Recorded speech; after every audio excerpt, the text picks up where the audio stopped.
Hi friends, நம்ம வாழ்க்கையில் நிறைய நேரம் கஷ்டம் வரும், கண்ணீர் வரும், தொல்லை வரும், பணம் இல்லாத சூழ்நிலை வரும். அந்த நேரத்துல எல்லாம் ஆண்டவர் தூரத்துலேருந்து நம்மளை பார்க்குறவர் இல்லை. பைபிள் படிச்சோம்னா எலியா கூட பஞ்சம் வரப்போகுது, ஆண்டவருக்கு தெரியும். பஞ்சம் வந்து எலியா செத்துரும் கூடும், ஆனால் சாகாமல் அந்த உணவு அவருக்கு டெய்லி கிடைக்கும்படி செய்கிறார். நீங்கள் நினைக்கலாம், திடீர்னு எனக்கு வேலை இல்லாமல் போயிடுச்சு, திடீர்னு எனக்கு நோய் வந்துடுச்சு, பார்க்க ஆள் இல்லை, கதறின்னு இருக்கிறீங்களா? உங்களுக்கு ஆறுதலான வார்த்தை, கர்த்தர் உங்களோட பயணம் செய்வார்.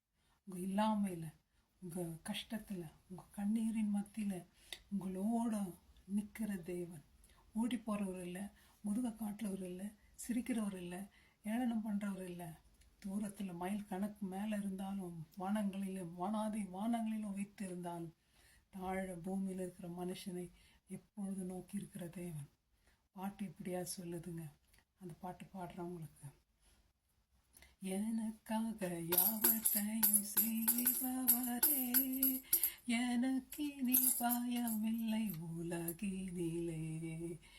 எனக்காக யாவற்றையும் செய்பவரே, எனக்கு நீ பயமில்லை உலகிலே. எனக்காக யாவற்றையும் செய்வதினா நான் ரட்சிப்பின் பாத்திரம் ஏந்தி தொழுதிடுவேனா. ரட்சிப்பின் பாத்திரம் ஏந்தி தொழுதிடுவே.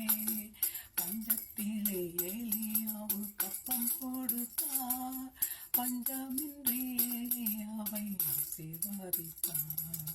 பஞ்சத்தீரும் வாழை அந்த விதவாய் வீட்டில், அந்த பானையில் எண்ணெயும் மாவும் குறையவில்லை, அந்த பானையில் எண்ணெயும் மாவும் குறையவில்லை.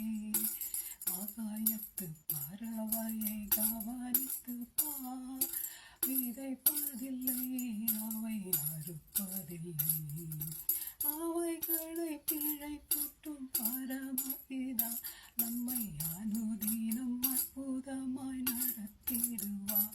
நம்மை அனுதினம் அற்புதமாய் நடத்திடுவார்.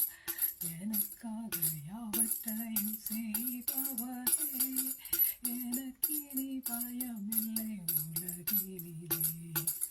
எனக்காக யாவற்றையும் செய்வதினால் நான் ரட்சிப்பின் பாத்திரம் தொழுதிடுவேன்.